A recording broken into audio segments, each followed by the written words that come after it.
मेरे नैनों के नूर, आप सभी को मेरा प्रेम भरा नमस्कार स्वीकार हो। हमारा एपिसोड था अभिषेक का जन्मदिन। उसमें मुसर्रत परवीन ने बड़ी प्यारी सी कहानी भेजी है, राम की कहानी मेरी ज़ुबानी, जो कि मैं आप लोगों को उन्हीं शब्दों में सुनाना चाहूँगी। कुछ महीने पहले की बात है।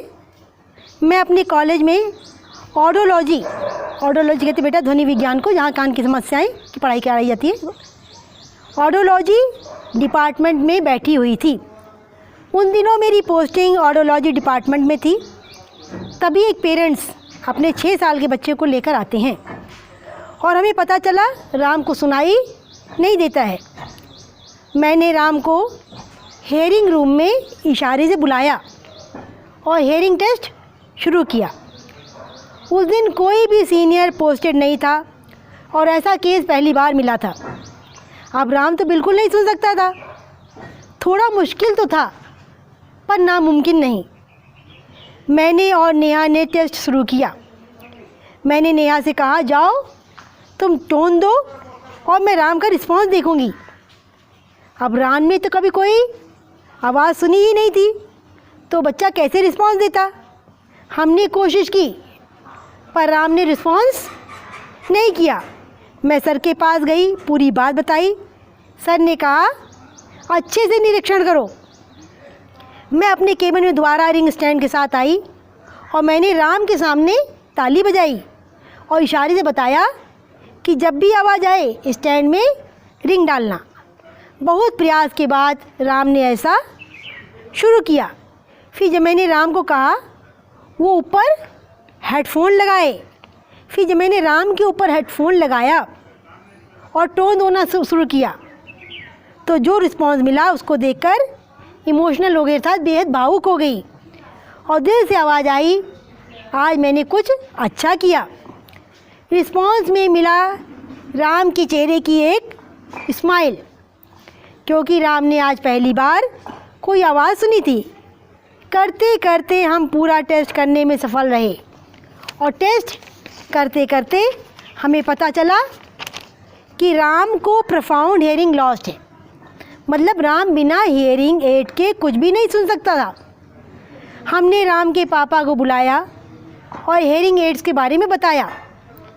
राम के पापा लेबर थे, उनके पास इतने पैसे नहीं थे कि वो हियरिंग एड्स कहते सुनने की मशीन को खरीद कर लगवा सकते। फिर हमने उन्हें AYZ नेशनल इंस्टीट्यूट नोएडा के बारे में बताया, जहाँ ये मुफ्त मिलते हैं। क्या आपको पता है, हेलन केलर डीफ और ब्लाइंड थी, कि जब सुन नहीं पाती थी, देख नहीं पाती थी। जब उनसे पूछा गया अगले जन्म में आप कौन सी डिसेबिलिटी अर्थात अपंगता, शारीरिक कमी नहीं लेना चाहेंगी, उन्होंने कहा, मैं डीफ बहरी नहीं होना चाहती हूँ। उनका एक थॉट है, the best and most beautiful thing in the world can not be seen और even touched, they must be felt with the heart.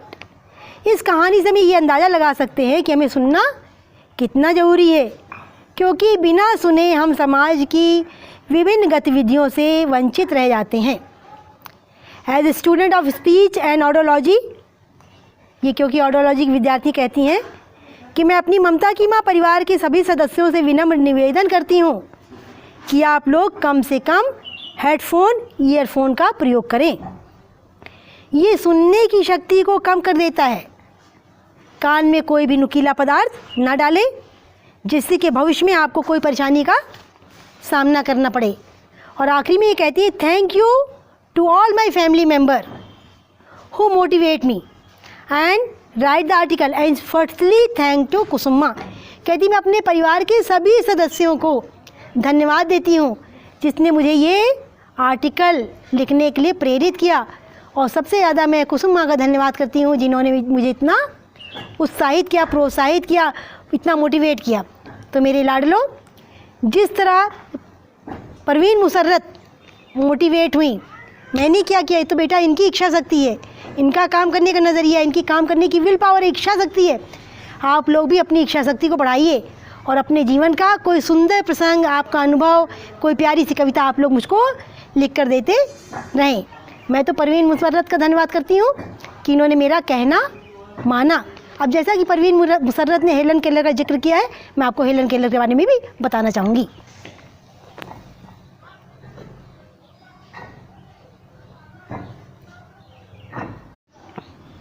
मेरे अत्यंत स्नेही लाडलों, जैसा कि मुशर्रत परवीन ने बताया कि हेलन केलर का ये थॉट है, तो मैं आप लोग पहले हेलन केलर के बारे में ही बताना चाहूँगी। जो हेलन थी, हेलन एडम्स केलर इनका पूरा नाम था। ये एक अमेरिकी लेखक, राजनीतिक कार्यकर्ता और आचार्य थी, टीचर थी।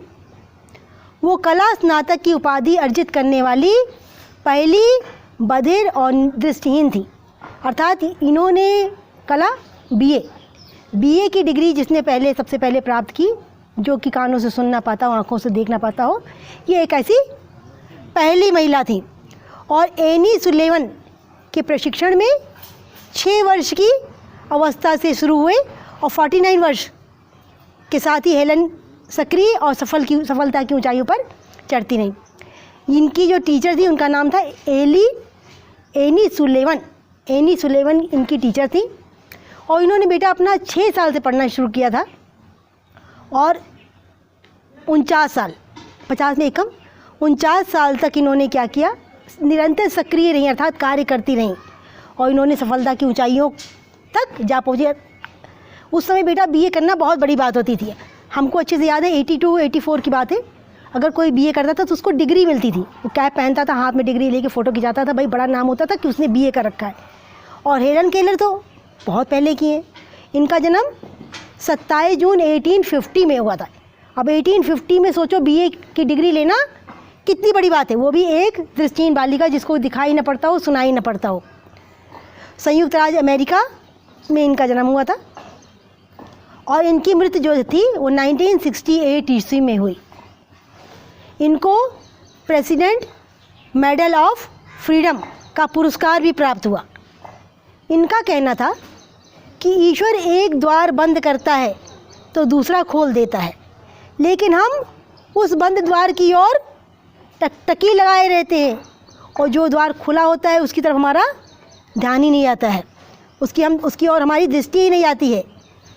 ये कथन था विलक्षण प्रतिभा से संपन्न हेलन केलर का, जिसने ये साबित कर दिया कि शारीरिक अपंगता उन्नति विकास में बाधक नहीं हो सकती। अगर बेटा हम ठान लें कि हमें ये कर दिखाना है, तो हमारे शरीर में यदि कोई कमी भी हो तो भी हम उसको प्राप्त करके ही रहते हैं। हमारी विल पावर स्ट्रांग होनी चाहिए। अब देखो हेलन केलर, जिसको कि आंखों से दिखाई नहीं देता था, कान से सुनाई नहीं देता था, जब उसने बीए की डिग्री ली, पूरे विश्व में अपना नाम किया और उनको पुरस्कार प्राप्त हुए, तो मेरे लाडलो वो हम सबके लिए एक प्रेरणा का स्रोत हैं। तो हारिए ना हिम्मत, बिसारिए ना राम को। ईश्वर को ध्यान करते हुए निरंतर प्रयास करते रहो, सफलता तो हमारे कदमों में पड़ी है। बस इन्हीं शब्दों के साथ मैं अपनी वाणी को विराम देना चाहूँगी। सबको टाटा बाय बाय।